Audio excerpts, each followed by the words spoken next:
બોડેલી લાઈવમાં આપનું સ્વાગત છે। છોટાઉદેપુર નેશનલ હાઈવે 56 પર ધંધોળા પાસે એક અકસ્માત સર્જાયો છે।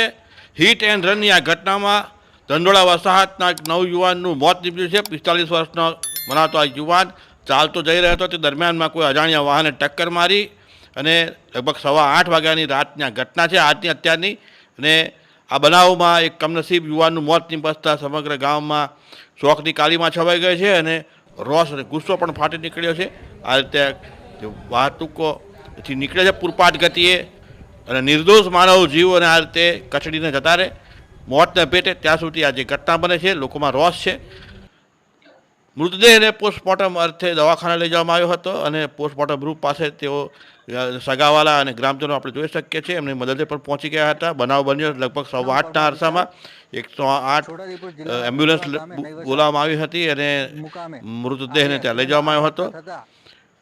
ધંધોળા વસાહત પાસે આ બનાવ બન્યો। ધંધોળા ગામના વતની વણકર નગીનભાઈ મગનભાઈ અજાણ્યા વાહનની ટક્કરે તેઓનું મોત નીપજ્યું। બનાવને પગલે પોલીસ પણ ઘટના સ્થળે પહોંચી ગઈ હતી મદદગારી માટે। આપણે જોઈ શકીએ છીએ કે જે બનાવ બન્યો એ સ્થળ પર લોકો એકત્રિત થઈ ગયા હતા અને રોષ પણ ફાટી નીકળ્યો હતો। આ રીતે અકસ્માતની અંદર નિર્દોષ માનવ જીવો ભોગ બની રહ્યા છે તેવા સ્થાનિક આગેવાનો છે, યુવાનો છે, આક્રોશ વ્યક્ત કરી રહ્યા છે।